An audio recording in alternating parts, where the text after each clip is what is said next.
The market for hybrid cameras in the mid-range category is becoming increasingly competitive, with numerous manufacturers releasing new models to fight for consumers' attention. Especially with the $2,000 price segment becoming more attractive, it's high time to dig into Panasonic and Sony closely while comparing their two of the finest hybrid cameras.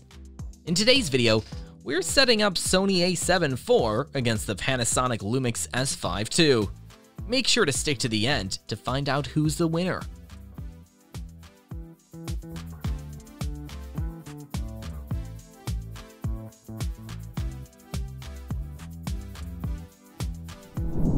Although the Sony A7 IV may appear very similar to its previous model, it has undergone several subtle upgrades that significantly enhance its user experience.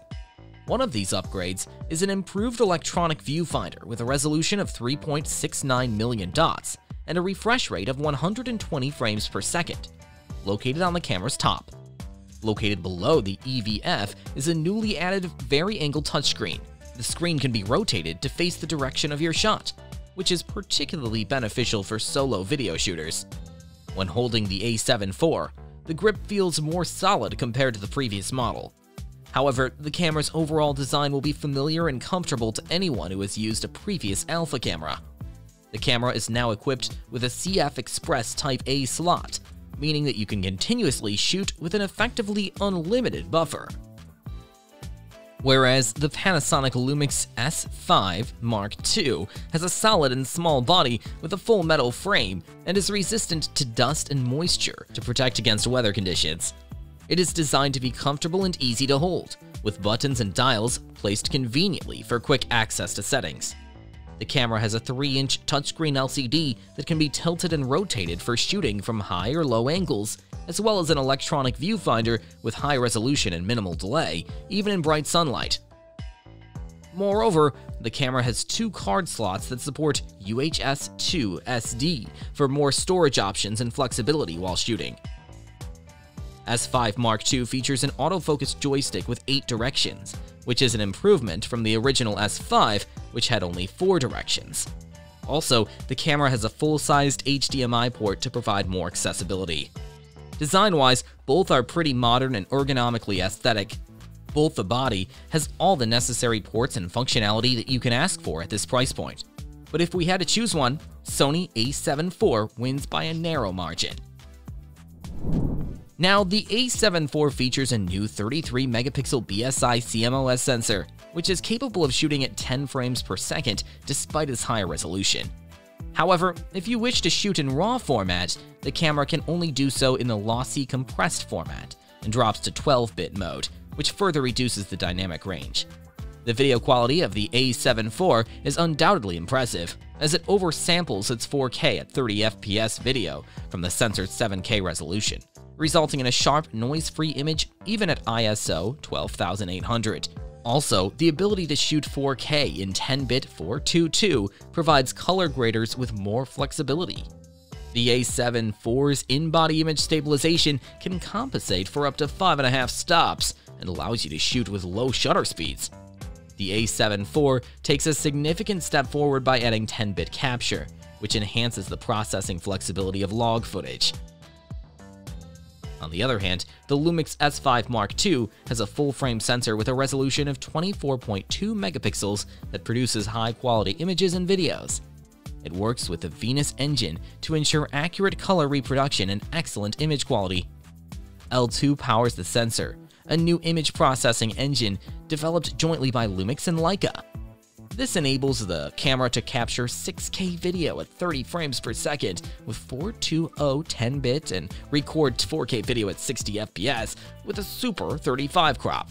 Besides, the sensor can take 96 megapixel multi-shot high-resolution photos, and it can shoot at up to 30 FPS with C autofocus and RAW capture.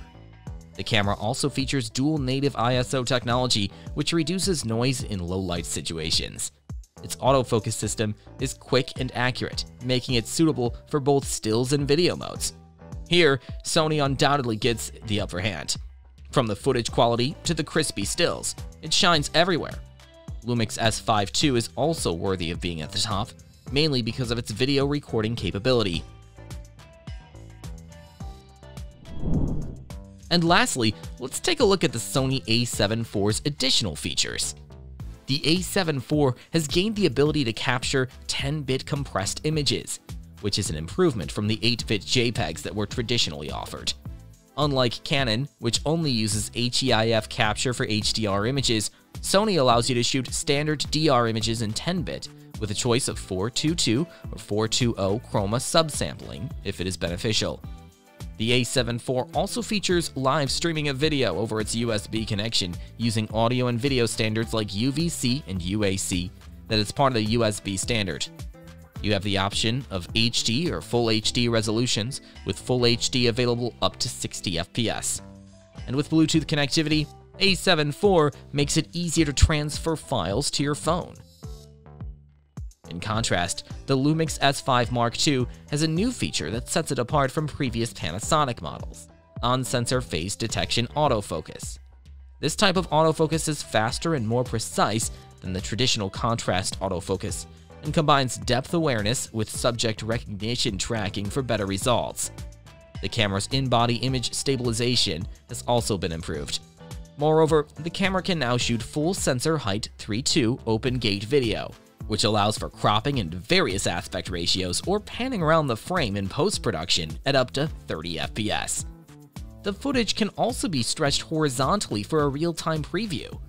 The camera supports 14+ stop V-Log and V-Gamut capture and industry-standard LUT functions, allowing color grading while previewing the shot.